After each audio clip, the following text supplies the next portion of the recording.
Welcome back to Make It Happen Monday. I'm Ty and I'm way across the table from the microphone. I hope you can hear me. No, they can hear you. You're plenty loud.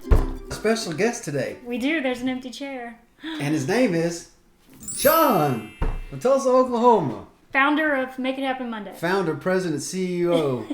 You said it was selfish motivated because you wanted to know some stuff? Yeah, I just want to know the whole story, how everything got started. If we're a little slow today, folks, all three of us, I played a music gig. Sean went with me till 9:30, 10:30.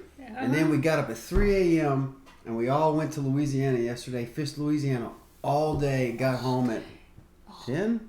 I don't know. What time did we get home, 9? guys? It was only too bad, like 9:30 or 10. I was asleep. So we're all exhausted today. Let's get to questions. The first question, are you using the regular fins or upgraded turbo with reverse? I use regular fins, not turbo fins. They're just regular fins.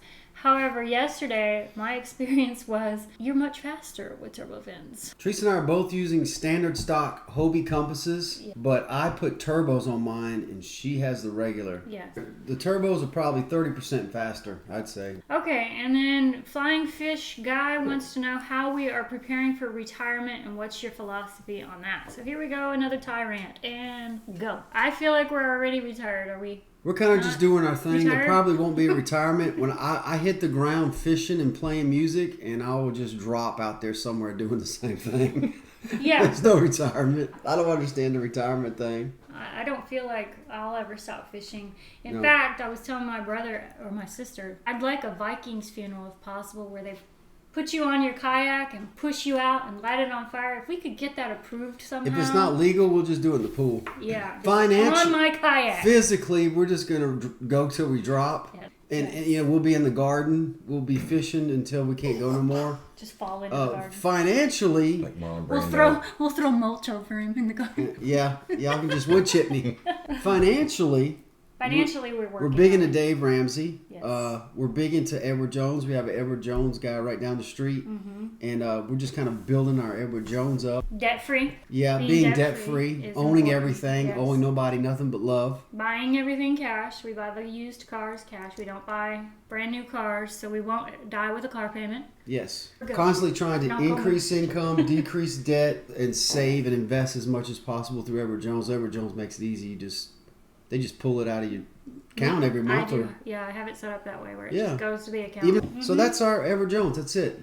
Long-term stock investing. That's our There's your answer. retirement plan. Yeah. Next. We thought we would talk to Sean because he's here. Hello, He's here. Patron. Not only the architect of this show, but he's also a 30 Mile Out Patreon patron. Yeah. Full support of the show. Super appreciative of that, Sean. He's going to represent everybody. He's from Middle America, a fireman from Tulsa, Oklahoma. How to retire. Yeah. This boy's like a gleaming example of how you do it. Tell everybody how you actually approached retirement by buying your retirement home first, because that was a stroke of genius. I don't know if it was genius. It was more impulse. But Fishing motivated? we came down to visit. My wife finally got me down here after 19 years to visit. She was born in Pensacola and spent part of her life here, so she loves it here. We were here probably 4 days into the trip, and I turned to her and I said, "What do you think about retiring here?" I could retire in 5 years from the point I decided to. And at this point she's has a small business Yep. as a masseuse. Yeah, she's a massage therapist. Massage therapist. Yep. And you're a fireman. Yep. Downtown Tulsa. No, I am in West Tulsa. But West yeah. Tulsa. Okay. So then y'all say y'all gonna retire. So what's the plan? Find this house. Ironically, it was a fixer-upper from a destined fireman. So you knew you had 5 more years to go. Yep. You owned your home in Tulsa? Yes. Yeah. All right, so we got quite a bit of equity in it because we built it ourselves. We decided that our plan was when we get closer to the end of the 5 years, we're going to put our house in Oklahoma on the market, sell that, take the equity from that. We'll be able to pay off the house in Florida. And then for the last year or so, we'll just stay in a rent house in Oklahoma and just live meager. That's smart. Before we move down here. That's super smart. That's wicked smart. now meantime, so now you've got a house in Tulsa, your old house, and then you got this new house on the other side of Destin. You're able to bounce between the two and come down here for 3 weeks at a time. Yep. It's nice. Yeah. Not having to worry about where you're going to stay or... Now you've become like a prodigy at the fire station because you have a place to take everybody fishing from Oklahoma. Oh, yeah. You know? Yep. So he brings all his That's fireman awesome. buddies down here, and you even put them up when they're not even with you sometimes, right? Yep. That's yeah, awesome. We got a group of guys, about 6 of us. We come down every year now, and they love it. I love my job, but I can't wait to move here. Yeah. Right. So you're big into shark fishing, right? Yep. Love shark fishing. Big shark. Does a lot of inshore too. He's crazy about the sharks. That's fantastic. That's another view of retirement plan. There you go. We didn't quite have that retirement plan in place. We just kind of jumped in. That's a great example of how to do it. Yeah. When you're not dealing with Ty, who is like trying to nail Jell-O to a tree, you can get on a nice plan and do it, really organized. My Jell-O had us here in 8 months. And My Jell-O. which was really fast. But that's a much more solid, laid out, good Very way to organized plan plan. it out. Mm-hmm. I think out of everything, that's probably the hugest tip of all. Is I used to think that holding on to all of your stuff for all of your life was the grandiose plan. Whoever dies with the most shoes wins. And when I met this guy, he gave everything away. I mean, when we moved the first time, I came home from work, and he had given away an entire set of cast iron skillets and pots. And I was burned a stack of my artwork this high. Oh, I was so sick with it. Each pack of prints was this deep by this big, and it weighed like 30 pounds, 40 pounds. And I had stacks. It weighed hundreds of pounds. Bonfire prints. I burned them. Ty's art. Yeah, I he burned did. them in a barrel. It was ridiculous. I don't like nothing between me and fishing, even boats. He don't like nothing touching him in the house. The day my boat stopped me from fishing, I sold it. She came home to a 50-gallon I drum was of bark so burning. mad. Now Sean's got some questions. So What was the tipping point? I know you've gone in on the show before of how you got to where you are, but I was wondering, was there like one specific moment, like where you had an epiphany? it was. The epiphany came in the front yard of our house in Pebble Beach when I said, here's the crossroads, and you got to pick one or the other because you're full-time music right now, part-time fishing show. And your epiphany came in that front yard when you said, fine, I pick fishing, but we have to move. That was literally the tipping point. That's when it became full-time. Right. Mm-hmm. But prior to that, it was part-time. So his question was, what was the tipping point for you? And the tipping point for you was when I said, hey, pick one or the other. You going to fish? You going to... Oh, to be full-time? Yeah. That's when it was. We were talking about earlier about how there's so much to do here. Yeah. And how you always feel like you're on vacation, even though you live here all the time and you want to do everything. So there's so much to do. There's so many options. How do you decide when, where, what you're going to do and still have time for essentials like food and sleep? So our general pattern that we've fallen into here in Florida is Monday is regroup day, I'd say. Yeah, we are trying to be a little bit more normal and take Saturdays and Sundays off. That we implemented about 2 months ago. And it's weird for somebody who works all the time. It's weird to have a Saturday and Sunday off. I find myself binge watching Netflix now.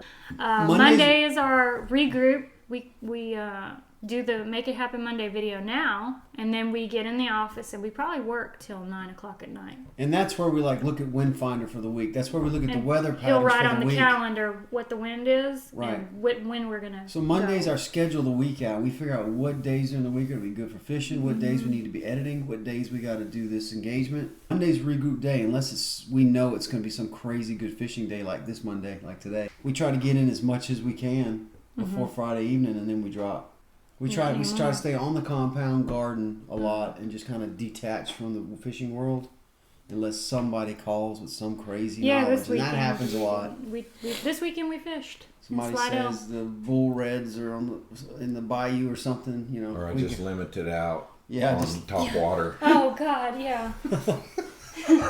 It's hard, though. There's no so lie. much to do. It is so much stuff here. There's And so much sun and so much, The wind it cooperates very well. There's So no- we were just talking about that with you, about how we have to keep reminding Ty that we live here. She wants me to get a tattoo. I don't We like live tattoos here. because I can't move them around. I like things to be. I like to change stuff. Yeah. But she wants me to get a tattoo right here that says, "Chill out, you live here." So he'll remember to live here because he like goes and goes and goes and he'll just keep going until he drops or gets sick. So much to do. But I'm surprised y'all didn't go. This morning? 3 mile. Oh, last night? With Adam when he sent you the picture of the cobia. Oh, speaking of Adam, do you want to go ahead and address that? Hipcamp? I was going to say, yeah, that leads us right into Adam. Adam is a patron, like Sean, and he comes here to fish a lot. And we started something new. Georgia. Teresa, tell him about it. So we're on hipcamp.com. It's a new website. It's people with land or camping spots or whatever. You join hipcamp.com, you put your stuff on there, and people can actually come and stay with you. So we're Chickens and Beaches on hipcamp.com. We're right here in Pensacola. Ty named it. Thank you. We love our chickens. And you can come and you can camp on the 2 acres and fish the Pensacola area. It's a reasonably priced, I think it's $15 a night. And you can camp, hammock camp or camp. And Ty built a composting toilet, and you got a water view of the little lake behind us, and a kitty to snuggle with if you can get him in the hammock with you. Adam was our first hip camper, and he had a great time, didn't he? He had a great time. I can read you his review. Yeah, go ahead and read the review. Well, and here you talk about hip camp. I really enjoy the hip camp, man. It's really cool. A lot of people have trouble with hotels being expensive, and then they worry about their kayak. They pay all that money to worry about their kayak in the parking lot. We're kind of out in a country setting, so people can just pull up with their kayaks. They sleep back there, hammock camp, tent camp. There's water, outdoor toilet, and it's just kind of simple. I love the concept because that's what I would want. If I went to South Florida where it's crowded, I would love to have this, somebody's backyard. That's all I need, because all I need is a water hose and a bucket toilet. It's really all I need. Mm-hmm. I just want to be there, and I don't want to have to pay $150 a night just to be there. We're building the beach barn dominium as well, the loft, and that'll eventually be available. But in the meantime, Ty wanted to know how he could offer an experience to people and still have them park in the yard and go with him on a guide and stuff like that. So that was the first immediate answer, was getting them over here. So how was Adam's experience? He had a great time. I guess you have pictures or whatever. He caught a cobia, and he loved being able to run to and from the property to different fishing locations. Ty told him about several. But we're in the middle of the bays and the beaches, so it's a pivot point. It's a great pivot point to be able to hit Perdido Bay, to be able to hit Johnson Beach, to be able to hit Pensacola Beach, to be able to hit 3 Mile. We're 15, 20, 30 minutes from everything, so it's a good pivot spot. Hipcamp.com, Chickens and Beaches, folks. Yeah. So a lot of people don't know that he hits me up nonstop because he has a YouTube channel. The Lawless Tide. So he hits me up. I'm not the greatest at responding. What are some of the things you've asked me? I don't even remember. I've had a lot of problems with sound. Oh, yeah. So he has the levels and how to get your sound right. Ty and I work really hard to keep that sound level, because if you watch some YouTube videos, the music will be way up here and the talking will be way down here, and it does. So we go back and forth talking about, and then he'll send me a video and he'll be like, "Can you check the sound?" Well, I'm known as a loud person. Yeah. And the guys at the station are probably going to laugh at this because I get it all the time about how loud I am. So at least I'm trying to control it in one aspect. You can be loud, you just have to be loud all the time. Yep. And keep the music. You just got to keep everything even. Yeah. It's all about even levels. You've helped me with a lot of editing stuff. Yeah. Just questions on just basic stuff. How do you do this? Or Yeah. Very, very helpful. Thank you. I'm trying to share the knowledge. So we're very willing to help and share with everybody as much as possible. I'd like to thank Sean for sitting in with us. I'd like to thank you for going fishing with us yesterday in Louisiana. Yeah. Thanks for taking me. That was fun, man. We had a just fun day trip. Thanks a lot for the whole idea for Make It Happen Monday. Y'all make sure you check out the Lawless Tide on YouTube. Mm-hmm. He's building it. It's some cool stuff. If you like sharking, you're going to like what he's doing in the Destin area. We've got to get this video out, though. Let's go fish. You ready to go fishing again? See y'all next time.